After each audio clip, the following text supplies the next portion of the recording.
اور ہمارا ایک ہی مطالبہ ہے کہ مرکزی حکومت کو اس ملک کے ہمارے ملک کے وزیر اعظم کو اور ان کی حکومت کو اس کالے قانون کو واپس لینا ہے جو ہمارے آئین اور سمویدھان کے فنڈامنٹل رائٹس کے خلاف بنایا گیا ہے، اور ہم اپنے ملک کے ہمارے ہندو بھائی بہنوں سے، سکھ بھائی بہنوں سے اور دیگر مذاہب کے ماننے والے تمام افراد سے کہنا چاہتے ہیں کہ ہمارا یہ احتجاج کسی مذہب کے خلاف نہیں ہے. ہمارا احتجاج اس لیے ہے کہ ہم یہ بتانا چاہتے ہیں کہ ہم اپنے مذہب کے طریقے سے اور اپنے مذہب کے بتائے ہوئے راستے کے تحت ہم اپنی زندگی کو گزارنا چاہتے ہیں. بی جے پی RSS یہ کہنا چاہتی ہے کہ گلاب کا پھول ہے تو RSS اور مودی بول رہے نہیں، گلاب کی خوشبو نہیں نکالنا، تم چمیلی کی خوشبو نکالنا.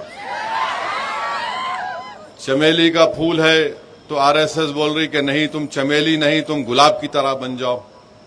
یہ تو نہیں ہو سکتا ہے نا. یہ ملک ایک گلدستہ ہے، یہاں پر جتنے پھول ہیں اگر وہ اچھے رہیں گے تو ملک وکست بھارت بنے گا. اگر آپ اس گلدستے سے ایک پھول کو نکال دیں گے یا اس پھول کو سکنے دیں گے تو وہ گلدستہ نہیں رہے گا. بھارت ایک چمن ہے اور ہمیشہ رہے گا انشاءاللہ تعالی. ہم تو چاہتے ہیں کہ چمن ہمیشہ آباد رہے، کیونکہ اس چمن میں ہمارے بزرگوں نے اپنا خون پسینہ اس چمن کو خوشگوار بنانے کے لیے اس میں اپنا سب کچھ قربان کیا. ارے جو ابو جہل ابو لہب کا جانشین ہے وہی مودی کے اس کالے قانون کی تائید کر رہا ہے. جو محمد مصطفیٰ صلی اللہ علیہ وسلم کا غلام ہے وہ آج بھی کہے گا، کل بھی کہے گا، صبح قیامت کا کہے گا یہ قانون کالا ہے. جس چیز کا مالک اللہ ہے تم اس کو ہم سے چھیننا چاہتے ہو، ہم اس کو مسترد کرتے ہیں. مودی بولتے ہیں کہ میں مسلم بہنوں کا، بیٹیوں کا بھائی ہوں. کہاں کے بھائی ہیں آپ؟ وفق کا اولاد ہے. اگر کوئی نلگنڈے میں یہ ڈیسائیڈ کرتا ہے، فیصلہ کرتا ہے کہ میں اب زندگی کے آخری مرحلے میں آ گیا ہوں، میں اپنی پوری جائیداد کو وقف الاولاد کرتا ہوں، اس کا مالک اللہ ہوگا اور اس جائیداد سے جو فائدہ ہوگا میری اولاد کو اس سے فائدہ ہوگا. تو مودی فضیلت الشیخ ہیں، حضرت مولانا ہیں. مانے پورے دنیا کے علماء ایک طرف، مودی کا علم ایک طرف. یقیناً حضرت ابلیس خوش ہو رہے ہوں گے تم کو دیکھ کر. کیا کہہ رہے ہیں کہ نہیں آپ وقف الاولاد کر سکتے مگر بچوں کا حق نہیں مارنا. ارے تم ہوتے کون ہو؟ میری جائیداد ہے، میری جائیداد ہے، میں اللہ کو اس کا مالک بنا رہا ہوں. تو کہاں بیٹی، کہاں بھائی، کہاں باپ، کہاں ماں؟ میں ان سب کے اوپر اپنے رب کو ماننے والا ہوں. میں نے کہا کہ رب کو مالک بناتا ہوں. تو مودی بول رہے نہیں، بیٹی کا حصہ نہیں مارنا. اچھا وہ جو بچی جب آپ چیف منسٹر تھے جس کا گینگ ریپ اس کے پڑوسیوں نے مل کر کیا تھا، اس بچی کا جس کا نام بلقیس بانو ہے، آپ کی حکومت نے، آپ کے ہوم منسٹر نے، اس دیش کے ہوم منسٹر نے اس بچی کی عصمت ریزی کرنے والوں کو، اس بچی کے سامنے اس کی 6 مہینے کی بچی کو جان سے مارنے والوں کو آپ نے چھوڑ دیا. سپریم کورٹ نے اس پر روک لگائی. کیا مودی اور بی جے پی کے لوگ بلقیس بانو کی آنکھ میں آنکھ ڈال کے بات کر سکتے ہیں؟ نہیں کر سکتے آپ. ارے یہ ہماری جائیداد ہے. آئین، ہمارے آئین میں آرٹیکل 300 کیا ہے جو ہم کو اختیار دیتا ہے ہم کس کو بھی دیں. ہمارے ہندو بھائی جانتے ہیں اگر ہمارے ہندو بھائیوں کے پاس سیلف ایکوائرڈ پراپرٹی ہوگی تو وہ اپنی کسی بھی، اگر 2 اولاد ہے تو ایک کو پوری جائیداد دے سکتے ہیں، یا ان کو بھی نہیں دے کے محلے میں کسی کو دے سکتے ہیں ول پاور کے ذریعے. تو ول پاور آپ کے پاس، اور ہم اپنی جائیداد کو اللہ کو مالک نہیں بنا سکتے.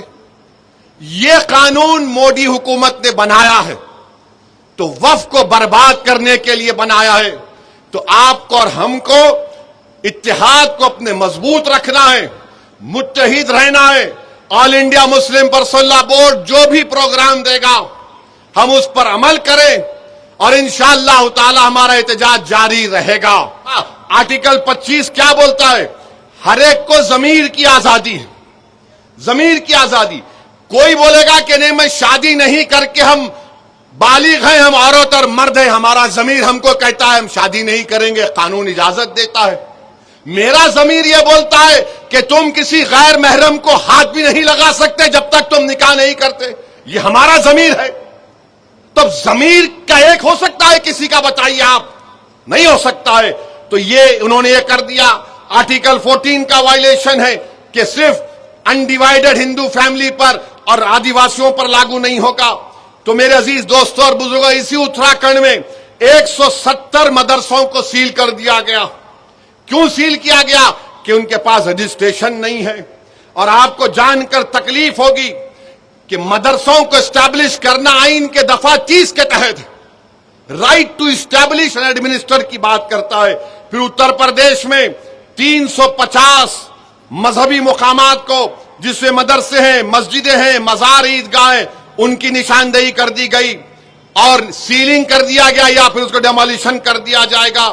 مئی 10 اور 11 کو 104 مدرسوں کو، ایک مسجد کو، عیدگاہوں کو یہ کہہ کر توڑ دیا گیا کہ یہ پبلک اور کسی کی ذاتی زمین پر شراوستی میں بنائی گئی ہے۔ تو میرے عزیز دوستوں اور بزرگوں، یہ حالات ہیں۔ اور پھر گجرات میں بی جے پی 1998 سے پاور میں ہے، 25 سال سے پاور میں۔ احمد آباد میں، دانی لمڈا میں، چندولا وہاں پر ایک تالاب ہے، 30-40 سال سے غریب لوگ رہتے ہیں، مسلمان اور ہندو مل کر۔ آپ کو جان کر تکلیف ہوگی کہ 4000 سے لے کر 8000 جھوپڑیاں اور گھروں کو توڑ دیا گیا۔ 4000 سے 8000 جھوپڑی اور گھروں کو توڑ دیا گیا۔ اور کیا کہا گیا کہ یہاں پر سے بنگلہ دیشی نکلے ہیں۔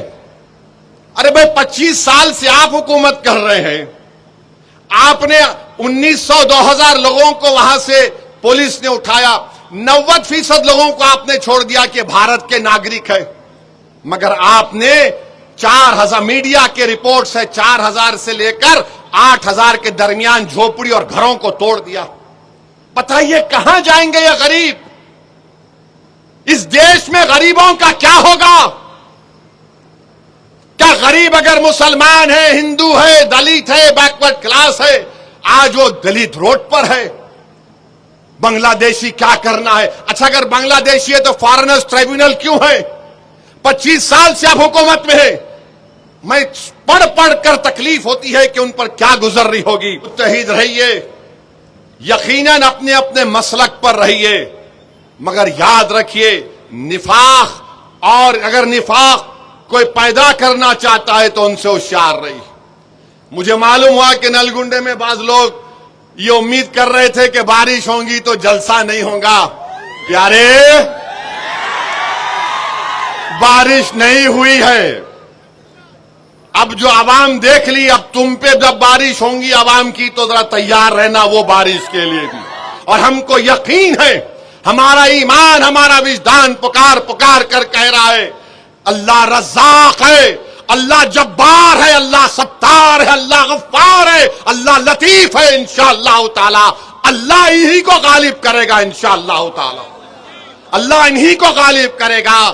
جو لوگ آج معصوم بچے رو رو کر مر رہے ہیں، جو ہماری بیٹیاں راتوں میں رو رو کر تڑپ رہی ہیں کھانے کے لیے، اللہ سے ہماری دعا ہے کہ پروردگار آپ ان پر آسمانوں سے رحم فرما دیجیے۔ میرے عزیز دوستوں اور بزرگوں، اور آخر میں نے کہا تھا کہ بھابھی کے بارے میں بولوں گا۔ حضرت معافی چاہتا ہوں، ذرا بازو جا رہا ہوں۔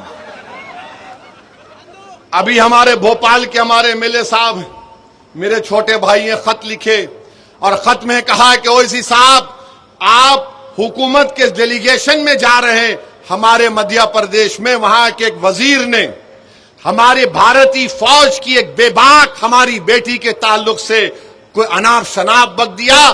آپ ذرا پوچھ لیجئے گورنمنٹ سے، کیونکہ اگر آپ ان ممالک میں جائیں گے تو آپ سے سوال ہوگا۔ پہلے تو میں کہنا چاہ رہا ہوں کہ دنیا میں کوئی ایسا مائکا لال پیدا نہیں ہوا ہے جس کے سوال کا جواب اللہ اس کے رسول کے صدقے میں اویسی نہ دے تو میں جواب دے سکتا ہوں. دوسرا یہ آپ کے پارٹی کے بھی لوگ جا رہے نا, ہم سے ہی پوچھ رہے, اور کوئی بول رہے نہیں آپ کے ساتھ وہ بی جے پی کا ایم پی ہے, آپ اس کے ساتھ کیوں جا رہے؟ تو کیا پارلیمنٹ میں ہم نہیں بیٹھنا ان کے ساتھ؟ آپ ووٹ ڈالے تو میرے بھائی میرا حال ایسا ہو گیا کہ غریب کی جورو سب کی بھابھی بنی ہوئی ہے. اب بولتے نا غریب کی جورو سب کی بھابھی, ایسا لگتا ہے ان کو. بولو ارے کہ میں ہوں, دکھ گیا تمہارے کو, پورے ہیں نا اس میں, مگر الحمدللہ ان کو اس لیے بولتے کہ ان کو معلوم کہ ہاں یہ بے باک طریقے سے بولتا ہے, دل سے مانتے ہیں مگر زبان سے اقرار نہیں کرتے, الگ بات ہے. دل سے مانتے ہیں کہ ہاں یہ بے باک طریقے سے بول رہا ہے. بہرحال ہم حکومت سے مطالبہ کرتے کہ آپ کو اس کالے قانون کو واپس لینا ہے, اور 25 تاریخ کے دن آپ کو کیا ہے انسانی زنجیر, ہیومن چین ایسا پکڑ کے ٹھہرنا, کٹ ایسا ٹائٹ پکڑ کے پورے ٹھہر جانا. بزرگ بڑے بچے, اگر گھر میں ہماری بیٹی بھابھی بولی ہاں بول تو ان کو بھی لا لینا, چھوڑنا نہیں دوسروں کی طرح. نہ دوسرے کر دیے مگر آپ نہیں کرنا. یہ وقت کا معاملہ ہے, متحدہ طور پر اپنے اس احتجاج میں شامل ہوئیے اور اس کو کامیاب کریے. وآخر دعوانا الحمدللہ رب العالمین.